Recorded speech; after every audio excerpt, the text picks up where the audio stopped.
Good morning from Strenči, Latvia. It's Sunday, 25th of May, about 9 o'clock in the morning and clear blue skies.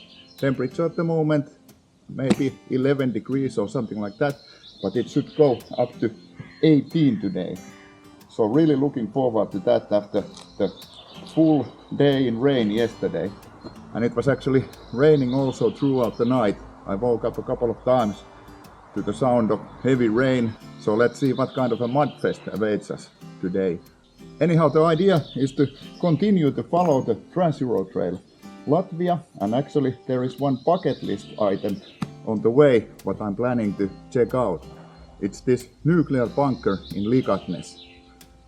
I was there actually 3 years ago the last time, but I couldn't get in because you need a reservation, so a booking beforehand to get in. And yesterday evening I made the booking for today, 2 o'clock, and they already confirmed that. So that's excellent. Really looking forward to that. And also the trails. Yeah, but I'm really excited. It's so nice to head out in a weather like this. I don't know yet what will be the end destination as usual, but we will see that later. Welcome along. Alright, let's continue. I'm actually right along the Trans Euro Trail, so it begins immediately after that gate. And here we go.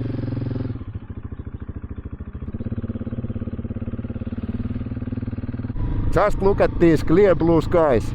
Quite a different scenery than yesterday.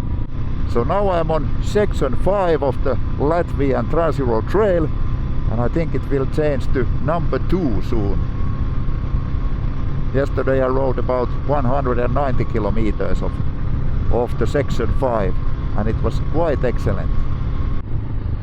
Alright, the gravel starts here. And now there's a cross section here. So section 5 continues that way and I continue this way towards the Ligatnes bunkers. Yeah, this is section 2.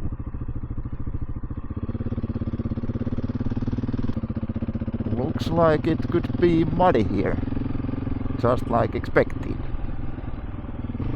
Let's take it easy, it's so slippery over here and I wouldn't like to fall in the first meters of today's ride.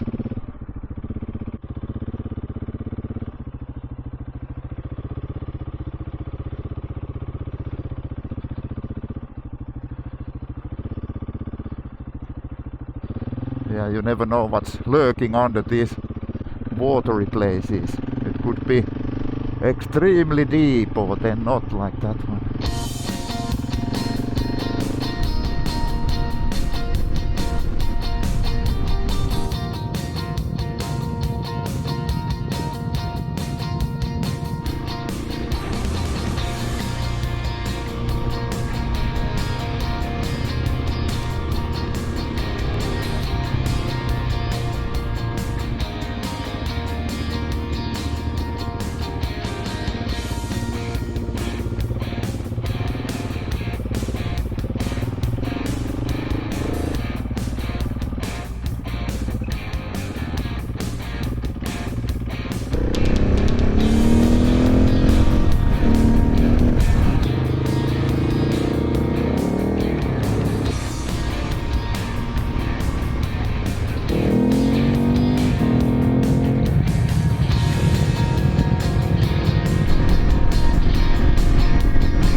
Alright, this looks again a bit interesting. Could be wet, could be dry.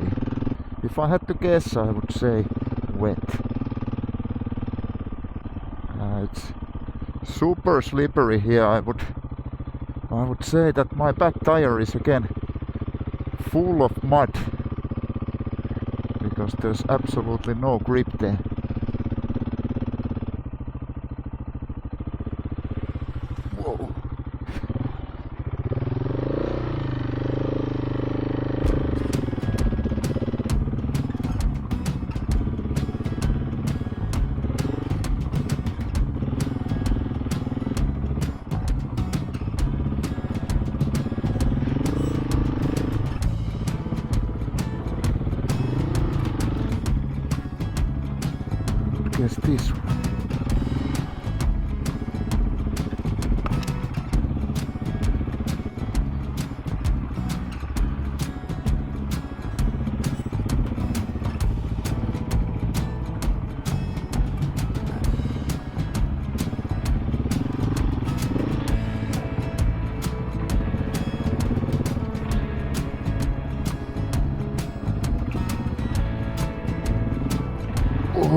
and then how to go through this.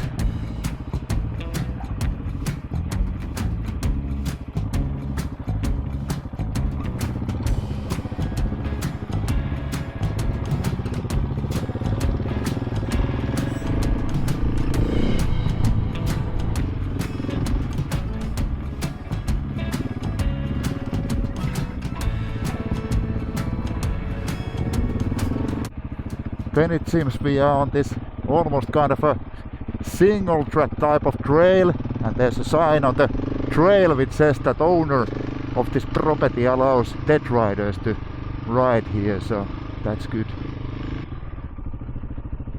Or is it good? That really doesn't look good.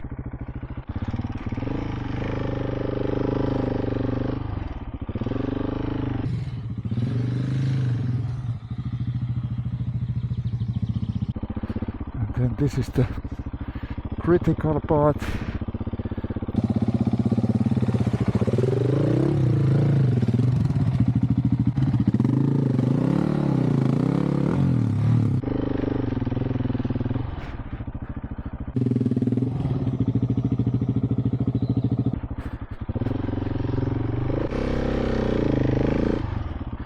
Made it. I don't know, was it flying colors, but made it anyway.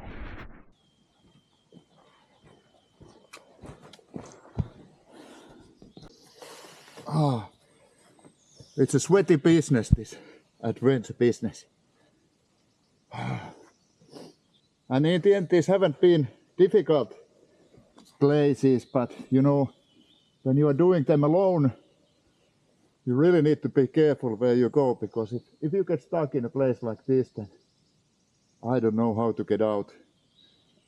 Now there's roughly 1 kilometer left of this same trail, so let's hope that there won't be any worse places than this, because I'm not sure if I can make it back the same way if I need to turn around. But yeah, let's drink some water now.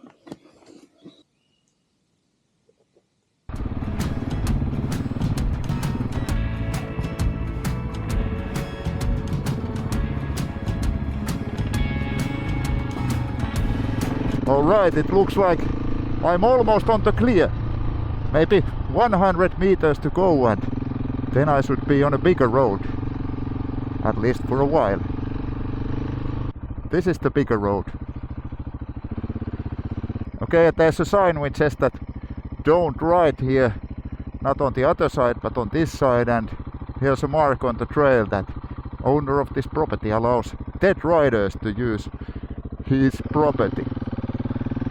But alright, let's continue.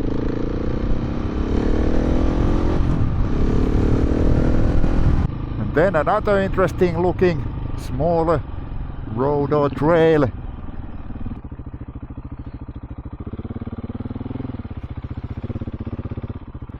Maybe this right side looks better.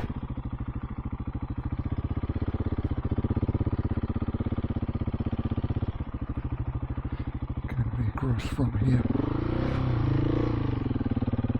Alright, this is a really nice looking sandy forest.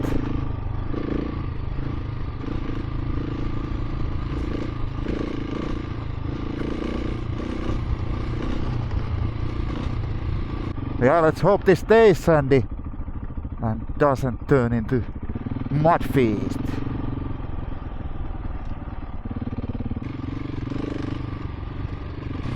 This is the nicest kind of trail that you can ride. This kind of hard-packed sand.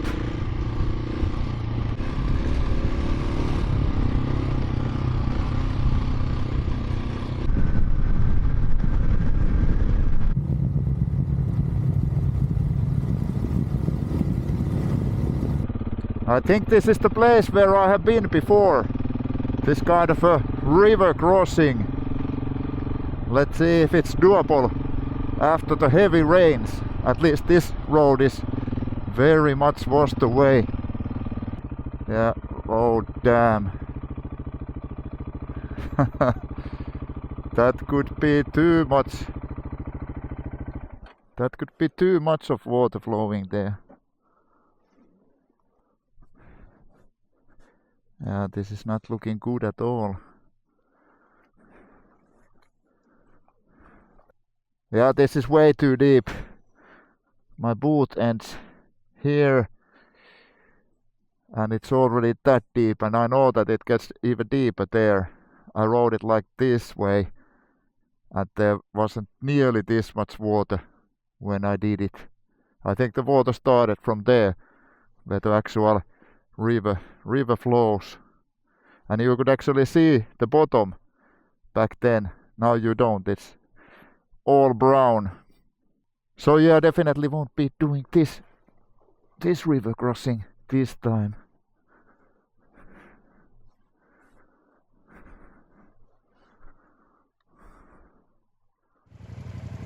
Yeah, there has been simply too much rain recently. But I remember the feeling when I did it with the 790. It was like the biggest achievement of my life back then to cross this kind of a river. So that feeling keeps me going also this time. This is the city of Kesis. Again, I don't know how to pronounce these names, but quite beautiful little city. 3 years ago I had a lunch here, and then I thought that I could come back here someday to spend one full day here. I think there's something to see, like a castle, and on the map there's a brewery and all kinds of stuff. But now time is about 1 o'clock, so we need to continue heading towards this way.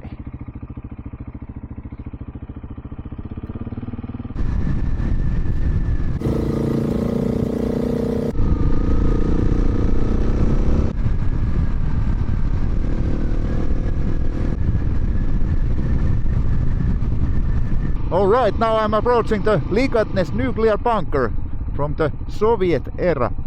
As I mentioned, I was here 3 years ago and didn't have a clue what this place was. Then I went inside and there was just one lady at the reception, huge language barrier, but all I could understand was that you need to have a group reservation to get in, and I didn't have it at that time. I also now don't have a group reservation, I have individual reservation, but they already confirmed that I can get in. But of course, ever since I was here 3 years ago, this place has been on my bucket list. And now I can hopefully soon cross it off.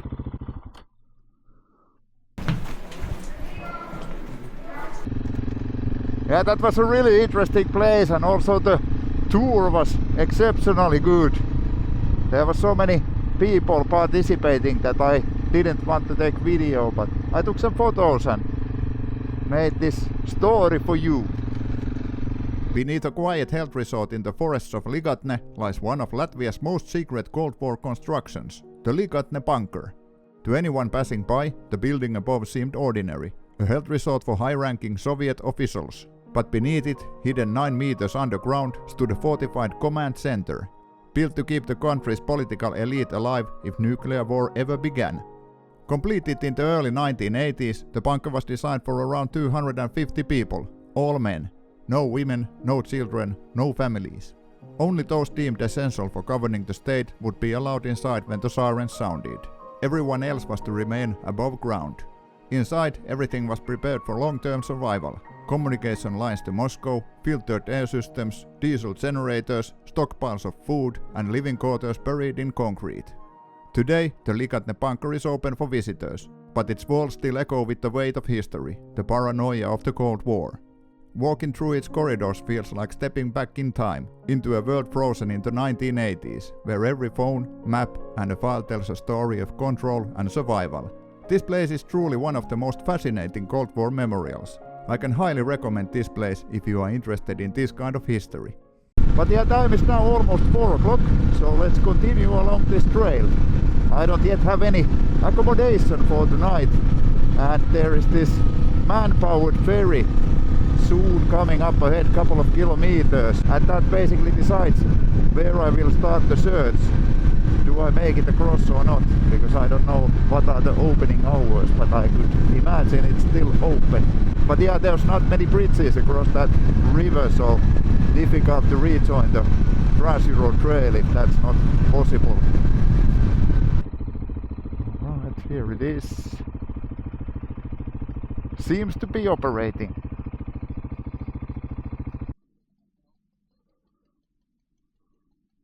Alright, let's hop on the ferry.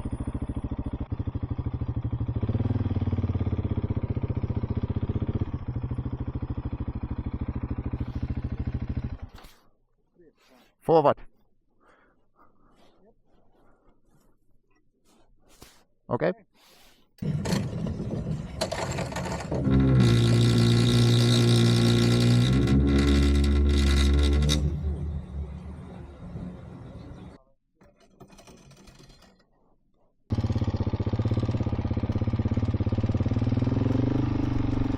Alright, made it on the other side of that river.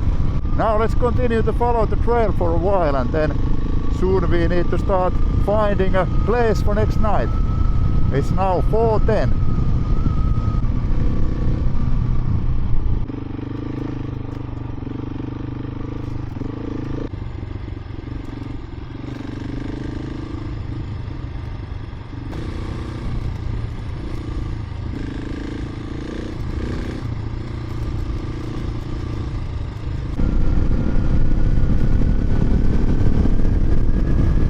Time is now about 5 o'clock, so it's time to book a room for the night.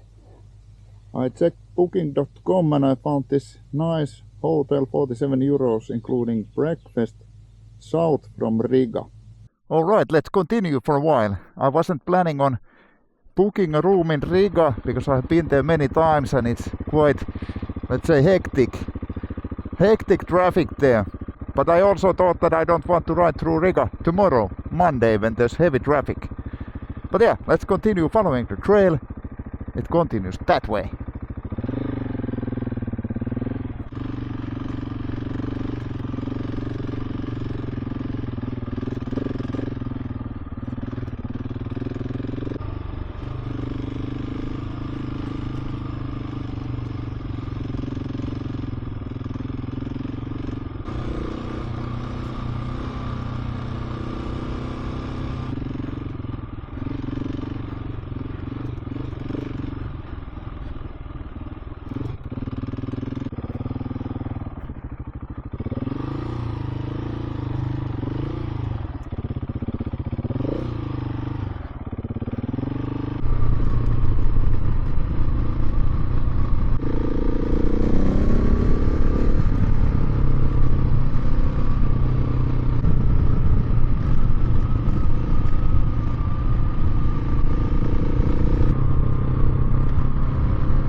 Alright, I think this is the final piece of the trail that I will ride today. I have done now roughly 170 kilometers and purely Trans Euro Trail. And I have to say it has been just magnificent. But yeah, when the next bigger road comes, then I will put the hotel address in the GPS. But hey, this is really nice.